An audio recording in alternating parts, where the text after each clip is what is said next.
have a very unattractive notebook for somebody that's switching. This is very, very pedestrian. It's your enchantment, so nobody thinks to steal it. Yeah. We're like, oh, it's just a notebook. It's actually. That's a page out of my book. Well, normally I'm queen of notebooks. Well, let me. So this actually was one of your notebooks. I hate to tell you. Oh, there you go. You see? It says paid to Amanda. That's about right. On 6/21/19. Good thing I paid her. It's a good thing you didn't need to know that. Just FYI, because I have this in my Very house. formal receipt. All right. Oh, we're live. Hello. We are? Oh, yes. Hi, everybody. Hi, Instagram world. Okay, so hi, everybody in the Instagram world. Hi, everybody here at Amityville Apothecary. Just wanted to let you know some housekeeping items before we get started. We are also recording for a podcast, so if you can silence your phones, pretend like you're on the railroad or on the plane. Or maybe if you are on the railroad or on the plane, you would be talking loudly, and everybody, did you have any of these experiences anyway? With that being said, welcome to the Athenaeum at Amityville Apothecary. I am co-owner Dina Rosenberg. I am Danielle DC, and we are very thrilled to have Sasha Graham here with us today. So, yeah, Sasha is releasing her brand new mini deck today, which is available for sale. And we're going to be talking about that, as well as her book, The Magic of Tarot, as well as these two additional books, which you have if you want to hold them up. 365 Tarot Spreads and 365 Tarot Spells. We do have a gift with purchase where we've assembled one of her spells, which we'll be going over today. Sasha, you want to share a little bit about yourself, and then we can go into some questions? Yeah. First of all, thank you so much for being here, and thank you so much for having me. So I have been writing and teaching about tarot for over a decade. I think I've published over 12 tarot books and tarot decks, including 4. I guess I'm working on my 4th tarot deck that's like truly originated, like that was my conception, not just writing the guidebooks. And I teach tarot all over the world. I've been lucky to, I kind of call tarot my magic carpet. It's brought me to places that I never could have expected, but that's magic for you. That is magic for you.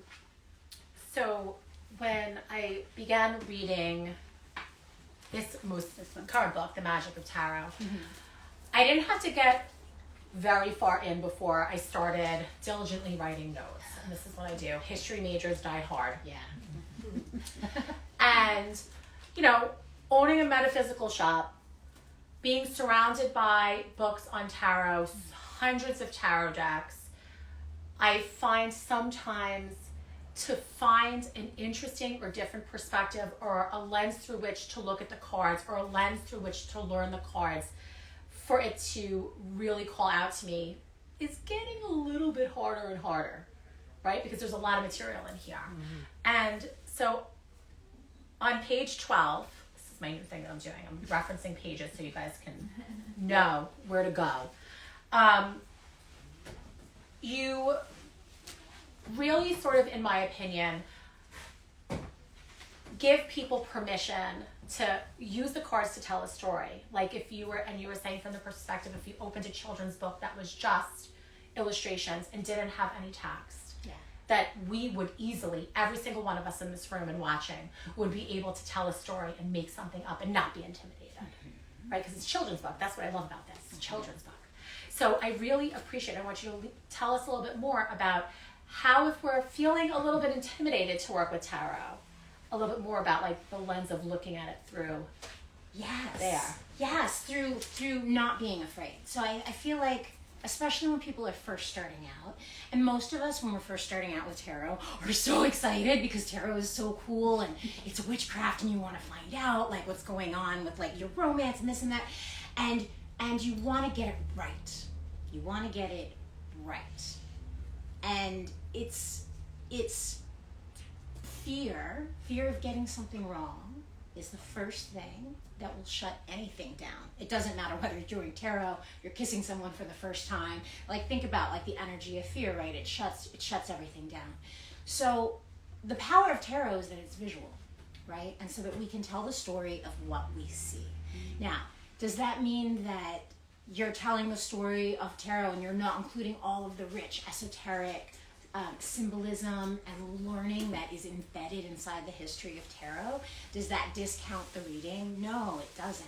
Because tarot reading, at its heart, reading messages from the universe, whether we're walking down the street or looking at a card, we're telling the story of what we see. So it's the perfect place to start. And to imagine that you're, reading to a child where there's no judgment is an easy way to get the stories going. And as far as all of the symbolism and the language of tarot and the witchcraft and the astrology and all of the other stuff that's in there, that's there for you to learn as you move deeper and deeper and put all of that into your tarot toolbox. Yeah. I mean, it's I just found it's permission. Mm-hmm. Yeah. Right? How many times are we, if it's not tarot, it could be some other metaphysical or spell work where we feel so nervous. Yes. Because we don't know enough. And what is that about, right? Like the whole, sort of like the most problematic thing about any sort of organized religion is that there's these tiers, there's experts. We know what this is, right? But we're talking about the supernatural. We're talking about witchcraft. We're talking about your supernatural power. You're the only one who knows how you interface with the physical world because we're all different, and your magical imprint, your psychic superpowers, how you experience what we're moving through is as unique as your kiss. So I always say it's to you to be like the Indiana Jones of your experience here in this world. No one can tell you what that is. So to jump into that with curiosity rather than fear, with excitement. And as far as getting things wrong in anything, getting things wrong will teach you what's right, especially when we're talking about like psychic and intuitive stuff. If you make a call and think that that's your psychic pop talking and it was wrong, you'll know the next time that's not what it feels like for me. So being wrong is one of your greatest gifts, I think, as a magical person. When I was reading this at the beginning, I just started fresh, and I vowed to take a beginner's perspective, just a beginner's eye. And I was like, let me just start as if I'm not familiar with tarot at all. And I was practicing all of the exercises that you prompt one to do, because people come in here and they can say like, I don't know the first thing about it. How do I get started? Versus someone that's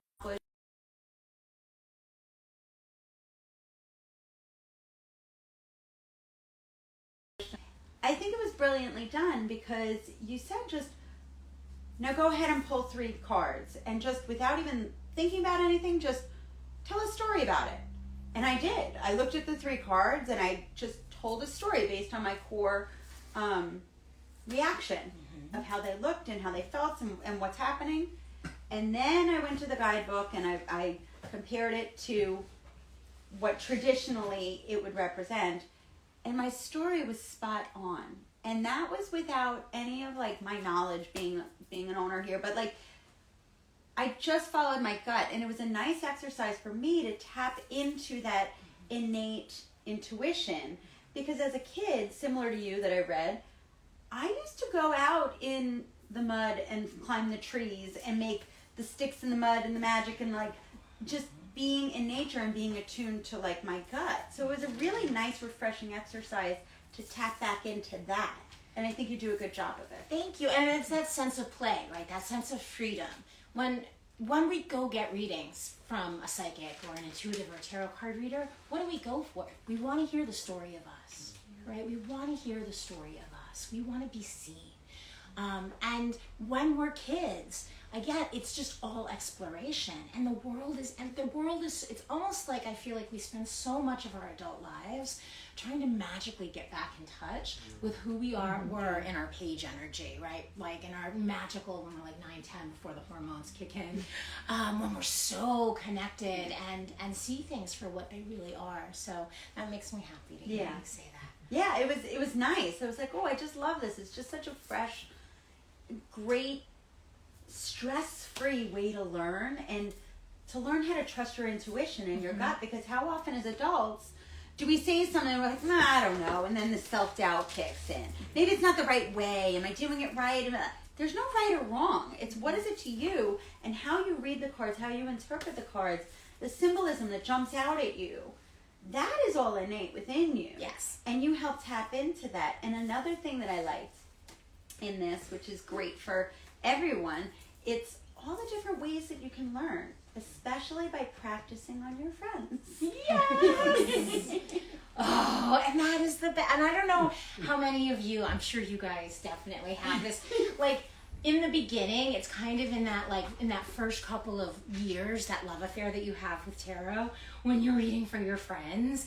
And it's just, there's something so pure and so magical about that. And I think that, well, it's also funny because for so many of us, we're just starting like when we're young, and we don't expect tarot to necessarily become a spiritual practice or a lens with which for us to really understand the context of our lives. 'Cause it's just, you open the door not realizing how infinite the world is. So yeah, It's fun. And like, who doesn't want to get a reading? And you just say like, look, this lends insight.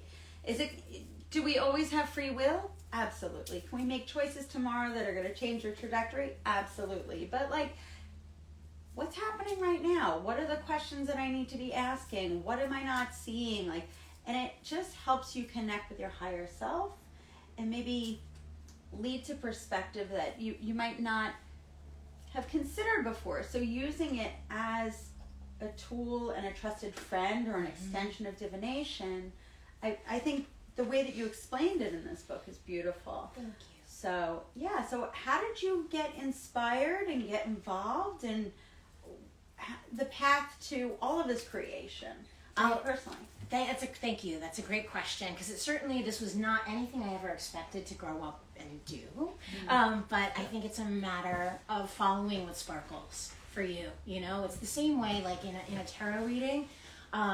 Once you get comfortable with it enough, you have enough experience, suddenly you know what's sticking out at you. And I think that the value of that is that we can do the same things in our lives. So I had been an actress. I'd done horror movies for a large part of the 90s. Then I'd gone to college. Then I was a stay-at-home mom. And when my daughter went off to school, my husband was like, all right, next, what's your job gonna be, honey? Like, are you gonna get to work? Chop, make it rain a little. And I'm like, ooh, what am I gonna do? Like, I have no idea. And I was literally pulling a card a day, every day. Like, what should I do? What is my next step? And then it was literally like a tower moment. One day I flipped a card and it was like, duh, be a reader. You live in the middle of Manhattan. You can control your schedule. You can do private clients during the day and hire yourself out for parties at night. So that's what I did. And back then, it was the aughts, right? Like 2007, 8. Tarot was not as out and alive in the world. Witchcraft was still, this was like pre-social media. It was in the closet. It was really in the closet. It was really in the closet, but I thought it was like fabulous. Yeah. And so one thing led to another, and then my school, they published books, and then, and it just, I just followed I hopscotched along the path. So I'm wondering if we're talking about, pre-social media, infancy of the internet, how was it for you reading back then? Because I remember when we were talking in the car, I was saying my first tarot deck I got in 1995, and the book had the big Celtic cross spread in the book, and I was like, I can't even remember what card I'm on, let alone like, what's this position again? What is this referencing? Like, let alone trying to figure out the meaning of, or the interpretation of the card. I couldn't even figure out the dang position of where I was in the spread, right? And I think that's what's so beautiful now is that we've like been released from the shackles of the. And if you're still using the Celtic cross, no judgment. But I just, for me, I automatically get overwhelmed at the sight of it. I think I have a little bit of Celtic cross trauma. You definitely Definitely more chaos theories. Yeah, I'm literally just like a pile. But can you give us a little insight into like what did your readings look like when you got started? When you like in the aughts? I love that term, by the way. The aughts. And then what does it look like now? Is there a difference? What's the This is a great question. This is making me really happy because my actual there were two seminal things that I did in the beginning as a reader. One, I went down to an anarchist flea market at St. Mark's Church down in East Village and did free tarot readings there for like 14 Thai restaurant in my building, and they had a big glass window. So I went, it was called Joey Thai, and I was like, would you let me on Sunday nights put out a table in the window and a sign, and can I offer like tarot readings to people who are walking by or maybe in the restaurant? And they were like, sure, honey. And so my friend Carl made me a Swarovski crystal tarot reading card because I'm like, tarot's fabulous. It has to sparkle like it does. Definitely needs glitter. It needs sure. glitter. Oh, And yeah. like, and I love that. the hippie vibe. I love the new age. I love all of that. But we're in New York, like lashes, makeup, intuition, ignite it. Let's get what we want because, the time is short.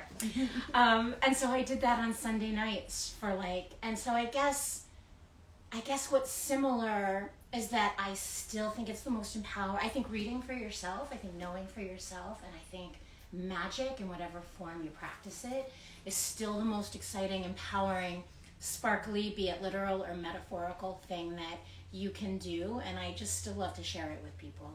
Variety of interests like yoga incorporate as part of your practice, and then you incorporate spell work and correspondences with tarot and your magic. Yeah. So I love that.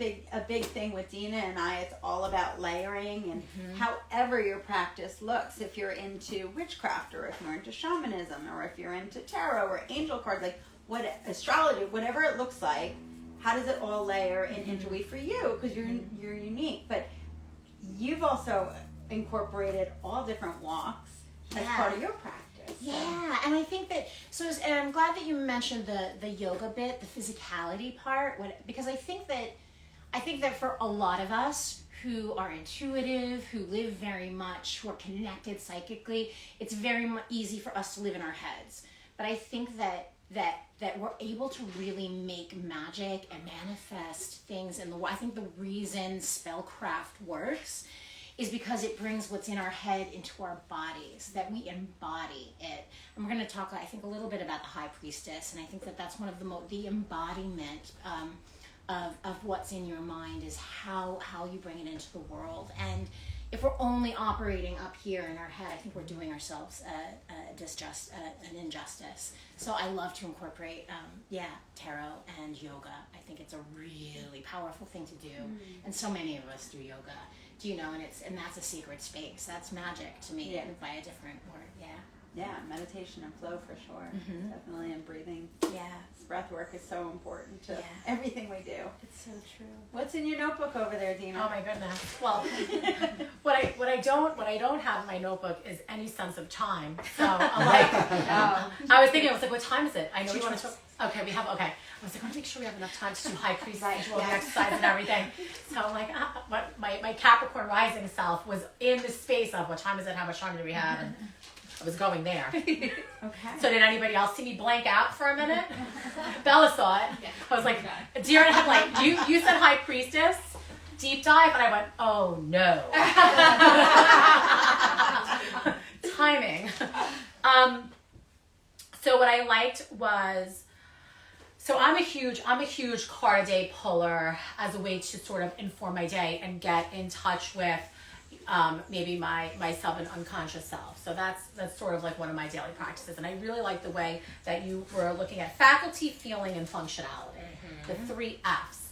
So maybe we could touch on that before we get into our High Priestess deep dive, because I think aside from the storybook, lay the cards out and how do you feel, the 3 Fs combined with a card a day is such an easy and accessible way to lean more into the energy of tarot, and at the same time learning it through the lens of your experience. Because I think once we start to do that and understand how does the energy of this card feel to us in our life, then the memorization of 78 cards starts to feel Again, I feel like breaking free of shackles is the theme of my day today for some reason. I don't know what the astrology is, but it's more embodiment.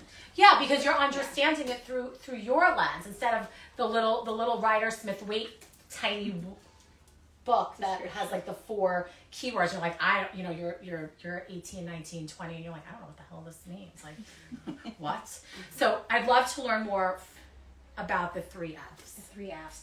So there are 3 different ways in which to understand a tarot card. So we can look at the function of a tarot card. So we can talk about the High Priestess, right? And she represents the inner self. So we can look at that card and understand that she always functions, especially as an archetype, right? And when we're looking at tarot and understanding the archetypal value of a card, this is what grounds us in our humanity, because the High Priestess, the mother, the father, death, lovers, this is something everybody understands around the world, regardless of what culture, what country you grew up in. It's what grounds us in our humanity, and we're all so much more the same than we are different, right? On the pentacle level, on the physical level, underneath, it's all the same. It's all the same. And so we can understand the functionality of the card, what it represents, the parameters, how the archetype holds the energy that we're all accessing. Then we can understand how we embody the card. So you start to think about, well, if the High Priestess represents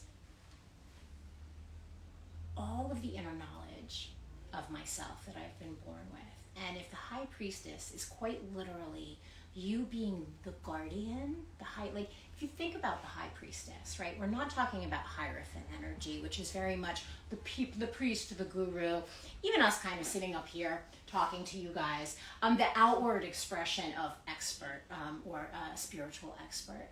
The High Priestess is something much different, right? She's you being the inner guardian to your secrets, to your authenticity. So think about the times when you're paying service to everything that is true about you, everything that is sacred about you, everything that is intimate about you, right? And we can think back to maybe like a Greek priestess, right? The priestesses who would go to the temples and who would be in charge of paying homage or giving gifts or giving prayers to certain gods and goddesses. And think about how we can or how we do this to ourselves. And I hope as I'm talking that you guys are even kind of feeling that inside of you, feeling the nurturing, the prayer, the reverence that you give to yourself when nobody else is looking, right? And so we're actually, and I have chills when I'm saying this, this is us embodying the cards. When we embody any of tarot's cards, we automatically understand it on a much more profound level, and it supersedes any kind of intellectual learning. So facility, function, and form, I don't even remember what my 3 F's are. Faculty, feelings, and function. Faculty, feelings, and function. So that bleeds into the feelings, right? That the feelings, this is where as much as psychic information comes to us often, I would say, from the outside. It pops into our head. We're always going on a moment-to-moment basis with how we're feeling, right? And so then how does that affect us when we're giving a reading? So those are the 3 ways you could go into a daily card. As you were talking about it, I went to the medicine woman of Peru, like Inca, and she was standing right here. So you said I got chills, and I'm like, yeah, she's right here. Okay, I totally felt that. Very cool. That's so cool. Very cool. You want to talk a little bit about the exercise we're going to do? Yes. We have kits for people that make purchases. It's in those little bags there that include the ingredients for a spell. Do you want me to grab one of those? Sure, yeah. And then we can talk about, from your 365 spells, talking about the High Priestess, what we're going to do today. We put together the bath salts with lavender. I love it. And we have a Palo Santo and a purple candle in there. So I'm going to show you what we did. So cute. So we have little lavender, Epsom salt. They smell divine. The whole place just smells wonderful. And we're putting these together. We have Palo Santo, a little purple candle. Yeah. So Your little beautiful. spell I kit. love it. I love it. And I just saw the most genius way to burn Palo Santo on TikTok. They put it in. They put a little tea candle and then crossed and like some rocks and then crossed the Palo Santo over it just to like smoke it and burn it. It's so amazing. I know. I saw somebody do that with a cauldron too, a smaller cauldron. They just leaned the Palo Santo over the cauldron and had the small tea light. So But really like genius, but also so why do we do this? Right? Why do we do this as people? Like it's such like an obvious thing, and I think like that's a metaphor for magic. Like we overlook, we're like making these big grand layouts, and yet like there's like the solution is simple, and again it all goes back to like having the permission to, like we were all taught to like burn the Palo Santo this way, right? And I think it always amazes me because I forget. As magical practitioners, we have so many simple and easy tools at our fingertips, and I'll like forget. Oh, right, hypnosis really works when I need X, Y, Z, or this kind of manifestation really works, and then it works so quick, and I'm just like, I can't believe it's so. Yeah, I think your point that it's so much more, it's so much easier, and we do tend to complicate things in a big way. Well, I think even in your book you said, you know, my publisher probably don't like this, but like we really don't even need these tools if we really tap into strengthening our gifts that we have within ourselves. It's the first thing I say when I'm like tools. teaching a class. I'm like, throw the books out, like throw them away. But we know we have that inner wisdom. That is the point. That ideally, I think in an ideal world, this work brings that out of us. You know, and I like to think like if somebody was locked away in a Gothic tower for like a year with only a tarot deck and maybe some like bread and water to sustain yourself. Very dramatic. Very dramatic. But at the end of that year, you would know everything you would need to know about tarot. Do you know? And again, it's a very high priestess thing. I think that all knowledge, when we're learning things, it's more like uncovering what we already know rather than acquiring information to put onto. And I think that's the thing with tarot. It feels like it's all, or any kind of magical system, it's all the stuff we have to acquire, and it feels quite heavy. But really, it's all inside of us. We just need to open that up. Yeah. Thank you. Yeah. Awesome. Are you going to pull a card? You said you wanted to pull a card for the collective from her brand new mini deck, which is beautiful. So this is the Darkwood Tarot. For anybody who's not familiar with the Darkwood Tarot, I created this. It's my second tarot deck, and I created this very much with the intention of making a shadow deck. What do I mean when I say a shadow deck? Well, to be honest with you, I've noticed in myself, and a lot of my tarot friends, and a lot of people reading cards, there is a tendency to always look at the cards from the bright side. Or there's a tendency, I've seen so many times, somebody pull a card and be like, oh, I'm a spiritual person on a new spiritual journey. And I'm like, yes, that's great. And it's true, like we all are. Like that is not to say. But I think that for those of us who do tarot on the regular, if every time that we're sitting down to a reading, if we're not learning something new, if we're not seeing something that we haven't seen before, then we're not doing the work. We're not doing what we're here to do. Because when you think back to what drew us to this to begin with, it was about diving into shadows. It was about diving into mystery. It was about looking into things that we're not sure what's there, but we know it's rich and it's talking to us and it's fecund and it's full. So we want to go play. So the Darkwood Tarot, while it's a regular tarot deck, it's a Rider-Waite-Smith clone. You could use it just like any other deck. I do invite people to look at the shadow sides, the deeper sides of ourselves that we might not always want to look at. But, you know, tarot is a safe space to look at the ugly or the beautiful things that are hiding inside of you that you're not sure if you're ready to let out. So, I'd love to pull a card. The main character kind of reminded me of someone.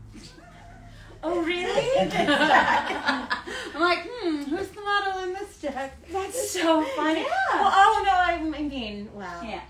No, Tell me more. Well, it's funny because my friend's an artist, and a lot of her art, I'm like, I think this is you in past lives, my friend. And she's like, oh yeah, I think you might be right. That Actually. makes sense. Yeah, That makes a lot of sense. Even if it wasn't intentional. No, it wasn't intentional. However, the story, I put in a story, and that's her impetus to leave the grove where she had first fallen in love and take her heartbreak and move into a dark forest so she could uncover a bunch of scary things and come out empowered and strong. And it's my story, but it's everybody's story, I think, which is why it's universal.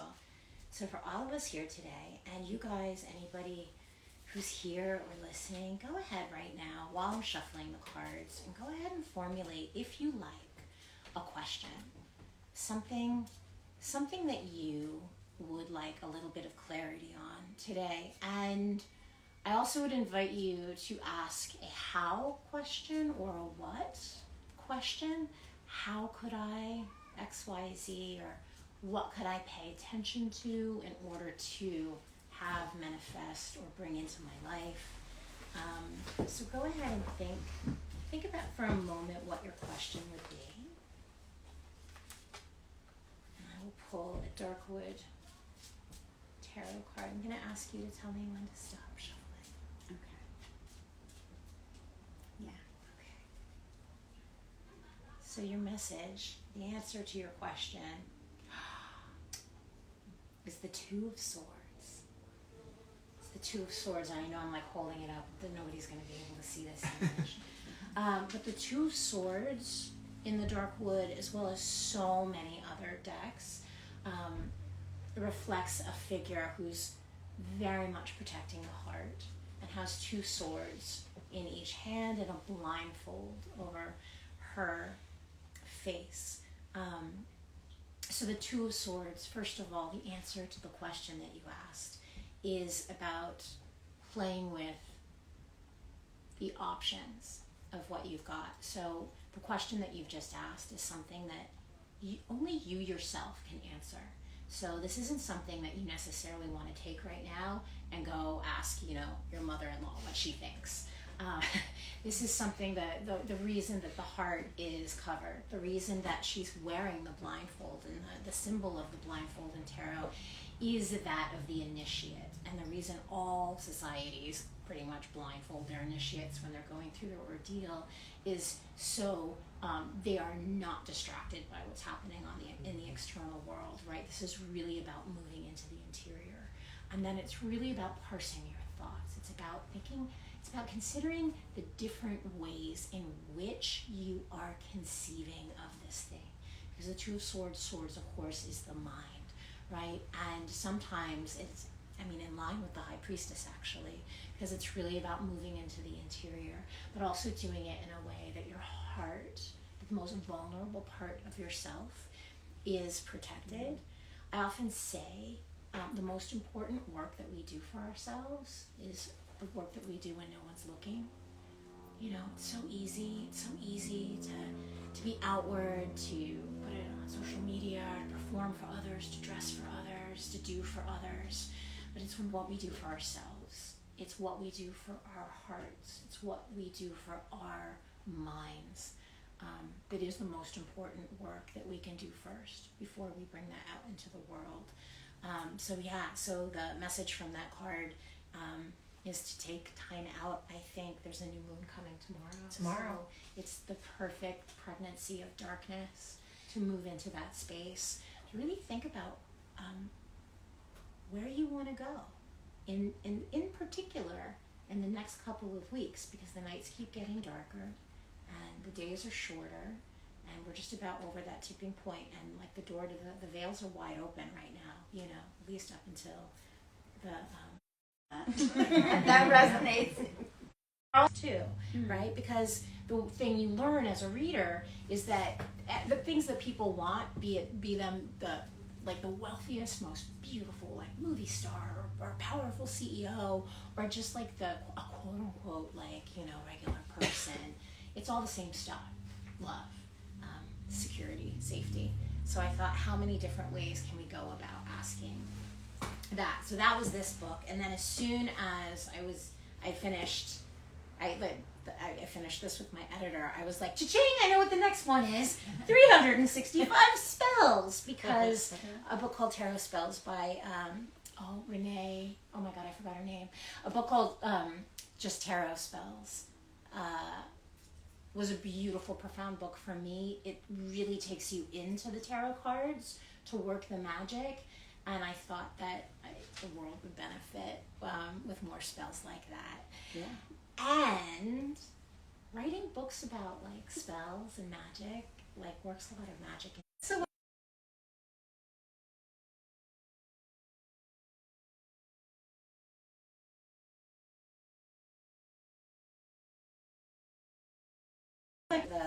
I have a high priestess spell which takes place, of course, in the bathtub, which is like so fun to like cast magic in. Mm-hmm. So should I just bring everybody kind of through that spell? So this is something I'm gonna, obviously we can't get up and move around, and we can't hop into a clawfoot tub right now together.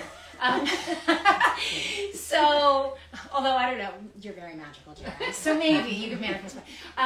So I think what I'd love to do, if you guys are down for it, is just bring you through it as a guided meditation. And it's essentially what you would be doing vis-a-vis the book. And so if you got the spell kit, you can use all of that stuff. Are you guys down? Would you allow me to allow you to connect to your inner high priestess? So, and those of you that are not here physically, you can make these spell kits easily with materials that you can get at your local store, online. Yeah, they're not complicated ingredients whatsoever. Not at all. And I always say, it's my caveat at the opening of magic is all about what works for you. Do you know what I mean? Lavender for you might be motherwort for you. Mm-hmm. So always take the suggestions as great ideas or great starting points, but adapt to the stuff that makes you magical. So I invite you guys to go ahead and close your eyes and take a very comfortable seat. And listen to my voice. Listen to my voice as we really let the outside world slip away. So just get yourself comfortable. If it's comfortable for you, put your feet on the floor and your hands to the side. And take a minute to just focus on your breath. Focus on your breath.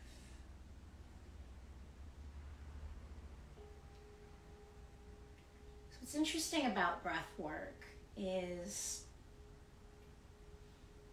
so many different practices want us to focus on the inhales and the exhales. But why? Why is breath work so important? And it's because the breath is what grounds us in our body. Breath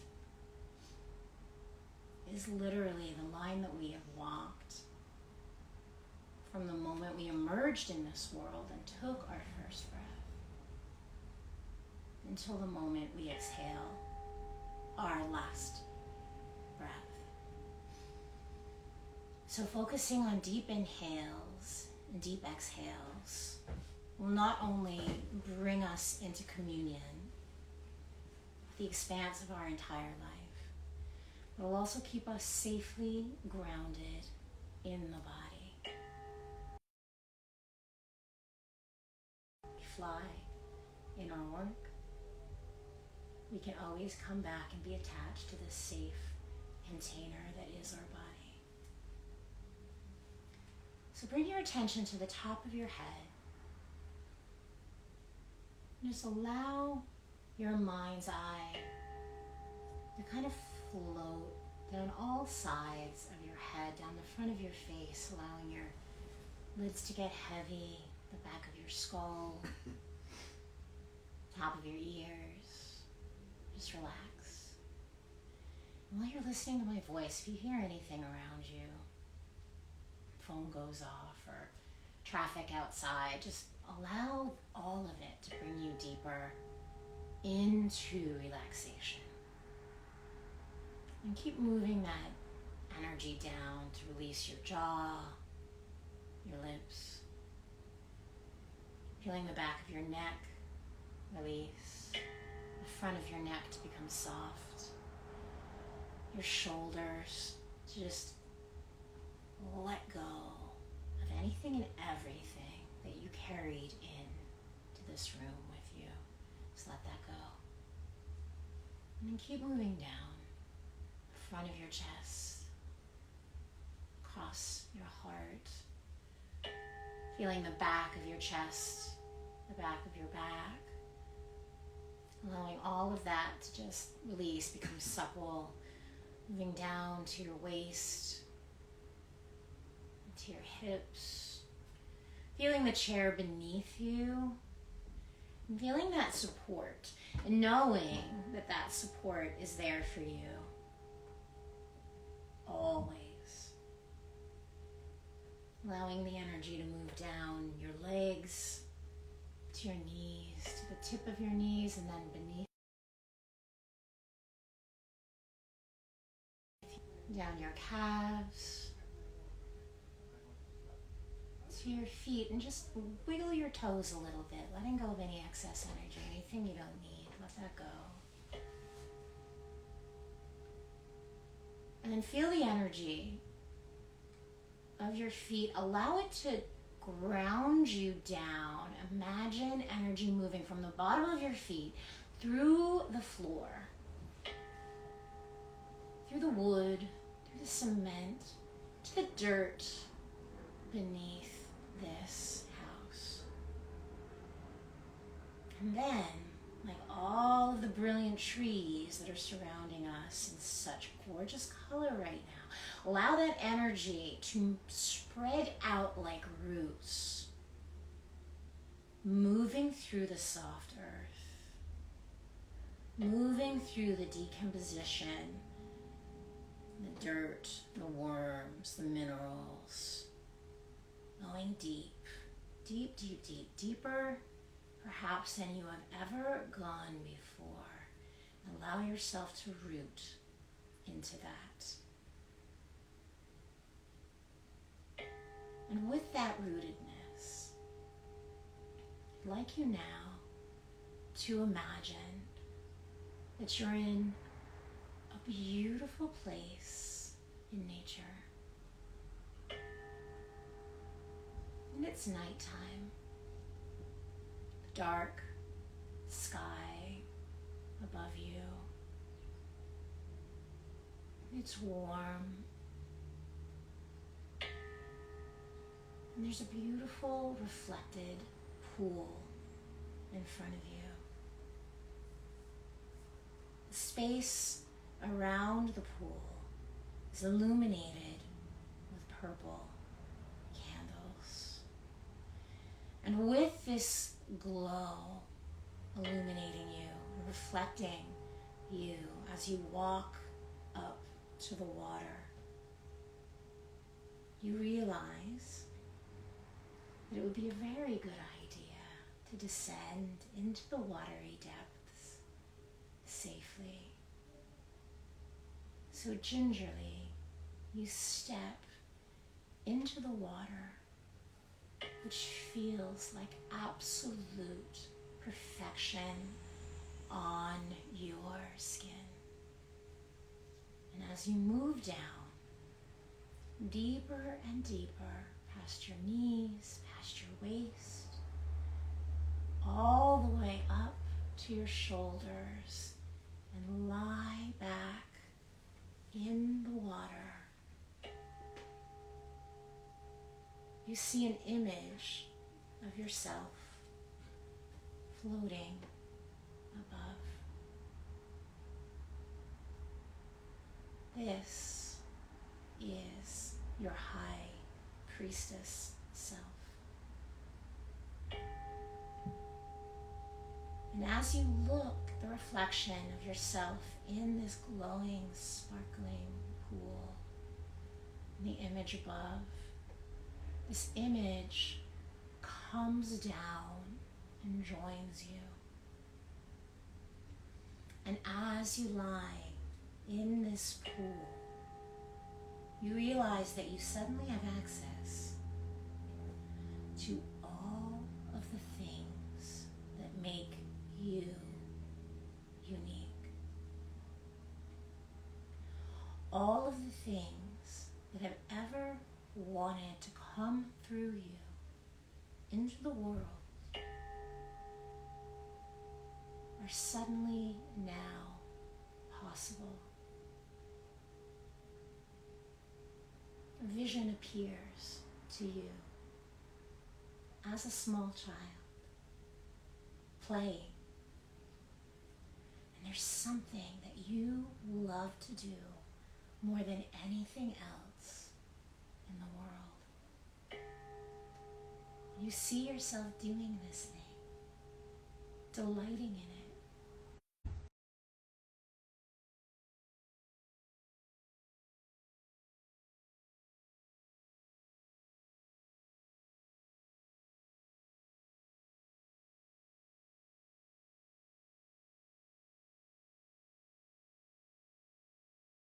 Let that vision go. And you look beside the pool. You see that there's a box waiting for you. So you gently get up out of the water and sit down next to this box, this chest. And you open it.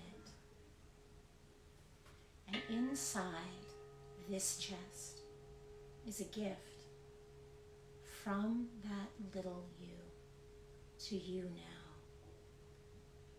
So open it up, examine, see what that thing is.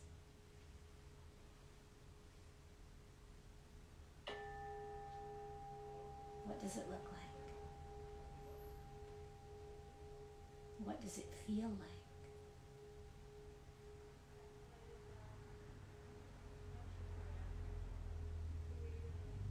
If this thing is for your greatest good, bring it back with you. So hold it in your hands and stand up and allow the beautiful space that you have just entered to fade away, knowing that you can inhabit this space anytime you want. And gently allow your awareness to come back into this room. And when you're ready, go ahead and open your eyes.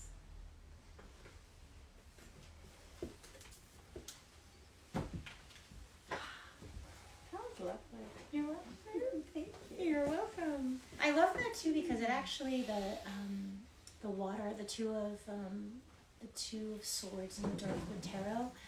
She's before a reflective pool, which is really talking about like the as above, so below.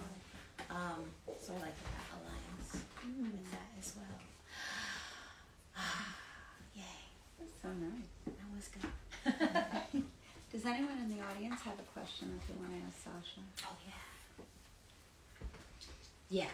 I'm wondering if you're a creative person in general.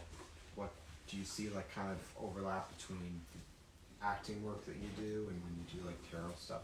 Yeah, I'm gonna reiterate your questions for the people listening. So thank you. That's such a great question. The question was because I do a lot of creative work and I'm also I've gone back into acting unexpectedly in the last 5 years. If there's an overlay, if there's a connection between the magical work and say acting work or hosting work, yes, 100%. And I think one of the really interesting things when I first really started reading tarot, it was surprising to me that it felt very much like an artistic act, and it felt very much like being in a play. And it wasn't that I was pretending, when I was reading the cards. But when you're doing anything, whether you're writing a poem, painting a painting, doing a theater piece, making music, you've created the space with which you're going to do that thing,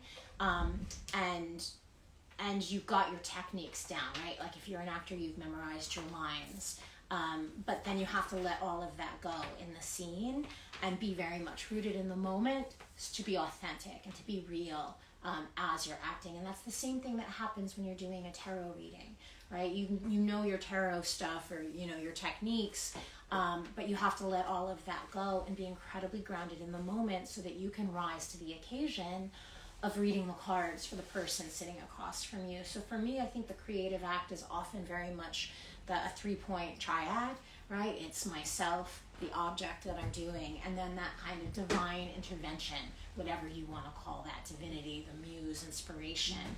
And it's so with the energy of that triad, then creation unfolds. So thank you for asking. Yeah, that definitely, it's very much, it's all the same. Yes? Thinking of the word inhabiting.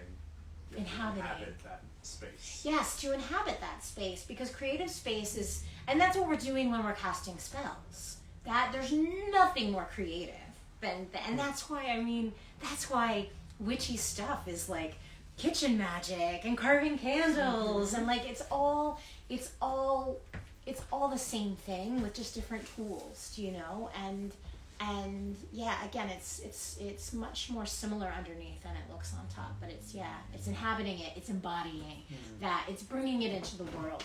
Things are only, things don't exist, right, in the material place. They're in our head, but we have to be the ones to bring it through, whether it's like making a pot roast for dinner, or writing a book, or creating a dance piece, or making a movie. Yeah, so thank you.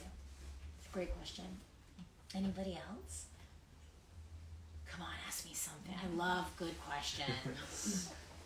No pressure. Well, one thing that you mentioned in your book is your extensive travels. Yes. And you mentioned that you have been meditating at the top of the Himalayas. And Yes. what are some of the most special places you visited where maybe you've had significant, profound experiences? Yeah. Thank you for that question. I will preface this by saying I had really wanted to be a globetrotter forever, for my whole life, and it wasn't working and it wasn't happening, and I cast a travel spell. Okay. I cast a travel spell, and within a year, my foreign publishers were suddenly calling and bringing me around. So magic really works. It really works. It really, really does. Don't try and figure out how it's going to happen. Just do your magic and let the magic surprise you. And yeah, so I think one of the most extraordinary experiences I had was I was teaching tarot in China for my Chinese publishers, and they happened to be in the city that was the gateway to Tibet. So I did go to Mount Everest Base Camp, and I went there by myself, which also made me feel like a real baddie. Like, it feels like when you're little, like Karen Allen and Indiana Jones, like that was like, it was all born there. So when I was like there with the yaks and with the, with the monks, I'm like, I did it! Like, so yes! Fun. My Sag rising is very envious of this experience. And I did something that I do a lot. Well, I do a lot in my home in the Catskills, but I especially do it at sacred sites. It's the most special thing, I think, that you can do, which everybody had been, you have to take pictures with the mountain. No, I woke up with the mountain. And so I woke up an hour before sunrise, and I crept out in the darkness. I was staying at the Wrong Book Monastery. I crossed the street, and I sat next to an incense stove, and I saw Orion's belt. Like, the stars were the same as they were at home, which was so amazing to be at the top of the world, at the Earth's crown chakra, and be like, oh, it's all the same. Like, it's all, I'm not so far away from home. And I sat with the darkness, and I sat with the mountain until the sun came up. And there is a meditating cave, and it's interesting, the monasteries in Tibet are very vertical, obviously, because things are so high. So you're in the monastery, and you have to go through a hole and climb down a ladder, and then you're in this like incredible rock room. It was so amazing. And then less than 4 weeks later, I was at the Dead Sea in Israel. And because I had Russian publishers who brought me in for a conference. And to go from the highest point, the Earth's crown chakra, to the lowest point, to the Earth's root. Not only was it the visceral difference between the two places, and when we think about, again, we think about the Suit of Swords, we think about mountains and what the symbol of a mountain means in tarot, we think differently when we're at a high altitude. The thoughts come quickly. There's a clarity. It's almost like the wind gets into our heads, right? And there's a reason that Tibetan Buddhism, it's all about movement, the prayer flags, and it's not just the prayer flags, but the wheels, and even in the water, that's moving wheels. It's about putting out energy and intention. In Tibetan Buddhism, there's a fifth element, that's space, that's air. But air and space is not empty. It's full of all possibility, right? It's full of everything that hasn't manifested that yet. And so to be there and accessing all of that, and then to dive into the chaos of Jerusalem, because I had been to Jerusalem for the first time, Old Jerusalem, and then we went to the Dead Sea, to be in a place where literally, the desert is, people are fighting to stay alive. You're not supposed to be really in the desert. Humans, I don't think, are meant to actually live in a place with so few resources.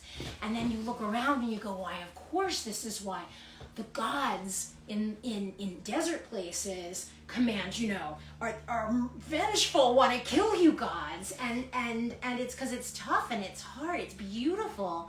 But it was just so much energy there at the root. And then it made me think too about our bodies and how, our mind, we want to be clear, and the root is where we're generating, where we're working through and getting rid. That is the clash of our body. It's where all this stuff is happening. So again, it's like as above, so below. The world, the globe, it's where all of this stuff springs from.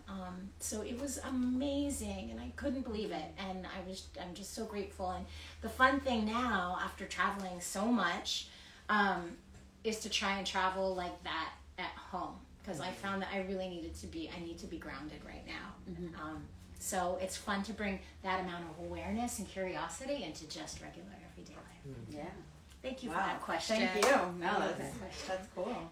To be able to experience what you experienced, that was great sharing. It sounds amazing. It was so magical. It was so magical. And I'll say that also, that and to travel in such a magical place that is also under communist rule. The people, and it isn't that the way? The most peaceful cultures in the world are the ones that tend to, be dominated, and what was happening to them, I've never met more resilient, sparkly, amazing people in my life. It really is. And the fashion, oh my God, the beautiful, like the robes. I was just like, I just don't even, I can't even take it. It was fabulous. Very cool. Yeah, it was cool. Do you have any additional questions? I feel like I'm the one that's like, no, it's okay. I just wanted to ask, how does it feel to be born on October 31st? Oh, thank you. So the question was, how does it feel to be born on October 31st? I have always loved it. I had a family that encouraged just the awesomeness of it. I had a grandmother in Iowa who called me the Good Witch of the East, and she referred to herself as the Good Witch of the West, and she was an artist and would send me like little doll cutouts of Halloween me in my little costumes. So I always thought it was like amazing, because it felt like everybody was celebrating along with me. It wasn't just a party for me. Everybody got to be whatever they wanted, and everybody got candy, and oh my God, and it just made me feel like a witch and a goblin. So it really, thank you, Jared. That's I love it. Yeah, I love it. Somebody else have? Actually, I have a few things to say, and then I have two questions. One is happy belated birthday. Thank you. And I also traveled around the world because I used to be in the military, so I know what you're talking about, and it was amazing because I visited all the ones that you mentioned, and the wardrobe is so beautiful and so different, and so it's so captivating. And the question that I wanted to ask is, when was your first encounter with magic, as an adult or as a child? Thank you for asking that. It was definitely as a child. It was definitely as a child, for a lot of different ways. And as a child, I didn't know it was magic, or I didn't know that it was. I didn't know what necessarily what I was seeing and what I was doing. I was just, doing it. So I will say, and I think this is true for a lot of people who, and is that I did experience trauma as a kid. So I knew from a very young age that I was not confined to my physical body. I knew that I could move in and out, which is a great thing to know, because I think that knowledge also kind of gives you, for me at least, it gives me great solace as to what happens to us, where we were before we were born and where we go after. So I really understand that our bodies are just a physical holding space, a temple or a house, if you will. But the other and really, I think, more profound thing that happened for me as a kid was playing in nature. So I lived in Vermont. I lived all around the country, but I lived in Vermont, and these are where my crazy memories are. And of course, it was like the 70s. They're like, get out and don't come back inside. Yeah. So I was like playing hard with like the trees. I had like a mile-long driveway. I'd have to walk up every day after school, and the bus would drop me off all by myself. So I was also scared a lot in nature. But when you're afraid and you're a kid and you're outside, you're fucking paying attention. Right? You're paying attention to everything that's around you. And from the horror, I think the same thing happens in horror. When you're scared in a horror movie, you pay attention. I don't think that the state of erotic awareness, horror, and spiritual transcendence are all that different, because they're all in a space where you're hyper paying attention to what's happening around you, and you're allowing yourself to let things in, to see something you haven't seen before. So as a kid in nature, I encountered what I would call archetypal energy of animals and trees and plants that I didn't know what it was. I was young enough that I hadn't been boxed in to be told what that thing was, so I could just experience the energy as I encountered it. And so that's something that now in magic, I'm like, oh, and that's how I feel like I know. I think it's important for us to know, I am skeptical in terms of, I want to know when I'm having an experience in ritual or with the tarot or a dream, I want to know that it's not just my imagination. We all begin with the sacred imagination, but there's that line. There's that line between I'm imagining or envisioning this thing, and then there's that line where you're stepping over. And that line can be into like a bit of insanity, right? Or it can be into another world, or so there's the physicality of what I felt then, and that's kind of my barometer for myself personally, how I know I'm having an authentic experience when I'm journeying. Okay. And then the second question to that is, since you mentioned that your first experience was as a child, Yes. Did you have anyone to guide you, at least when you was feeling something? Because a lot of people tend to, let's say, have their first experience when they're kids, but they don't know that it's okay to feel that. And when you do have someone to guide you, they tell you, okay, you have to find it, but I'm going to teach you that this is this, it's okay to feel this, it's okay to feel that. So you wasn't able to have someone to guide you, so you was guided when you got older? Yeah. Okay. I so wish I had someone to guide me. I will say, what was my teacher in a sense, was there was a big similarity for me viscerally when the first time I walked into a theater and saw a play, the first time I walked into a dance studio. And I think that's why I was always attracted to sacred creative spaces. And then certainly books, became my teachers, and a lot of horror stuff. Again, going back to the horror things, I felt like, and I think that's one of the gifts of like great horror writing. I mean, even like Stephen King, like he was letting you know what was in the shadows, and that's what we were all looking out for. Like our parents weren't really taking very good care of us back then, but Stephen King had our back.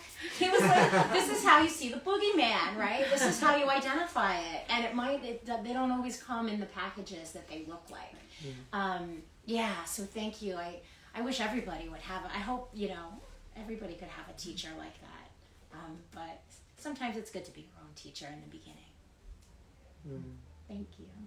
It's a great question.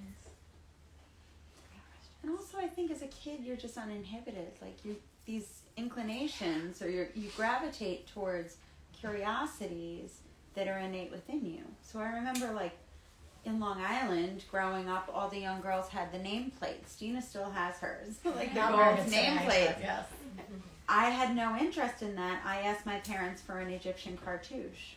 They were like, "What?" And I'm like, "Yeah, it's got these symbols." And like, I just was fascinated by it, and I was the weird little girl that was like studying the stars, and I had the tarot deck, and I was doing the Celtic cross for people, and they're like, "What are you doing, weirdo?" And like, I would have very active dreams where I knew I was flying. I would wake up, I was flying all over the place. I was on adventures. So, even in terms of spirituality, I was raised Irish Catholic, and I said to my dad, like, "Yeah, I don't know if this is for me." And instead of him saying, like, "Okay, sure, you can just cut this out of your life," he goes, "I want you to educate yourself about every different type of religion. And then tell me the things you like about Catholicism and about, all of the other aspects, and let's talk about it." So I think with kids especially, because they have so many gifts before they get jaded through adulthood and life, if society can nurture those types of natural curiosities, that will lead to them strengthening their natural gravitations and gifts. So, I think I had some people that were very supportive of that, and then other people that would condemn and shame me for my interest. So I quickly learned how to navigate that. But it's funny because here as an adult, we're doing it, and this is our livelihood. But it's something that I've been doing, like, just out of my natural curiosity since forever.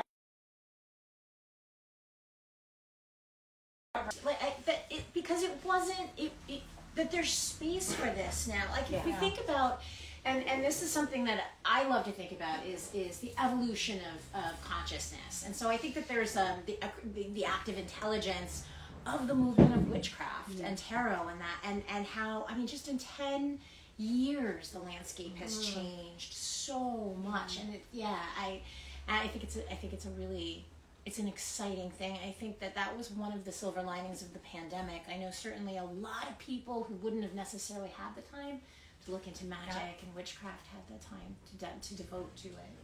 Right? Yeah. And seeking a higher power.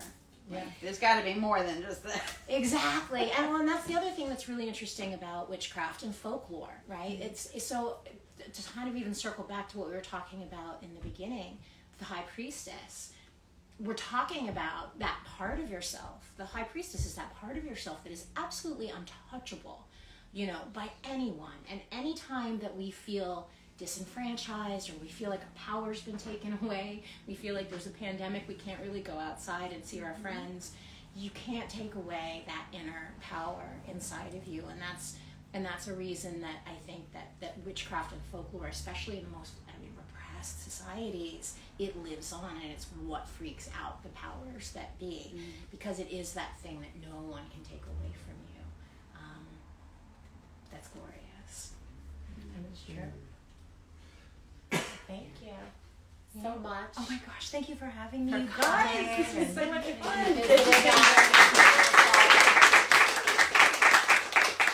So Sasha's going to stick around and sign some books. So if you have books or need books or want extra books for your friends, holidays are coming, and That's right. you could be the cool friends to give your loved ones a signed perfect stocking stuffer book. Let's be real. Do you know you said that before? And I don't know what is going on with time, but you said perfect stocking stuffer, and I was like, what are you talking about? Like, we already had Christmas. We did not. Like, I don't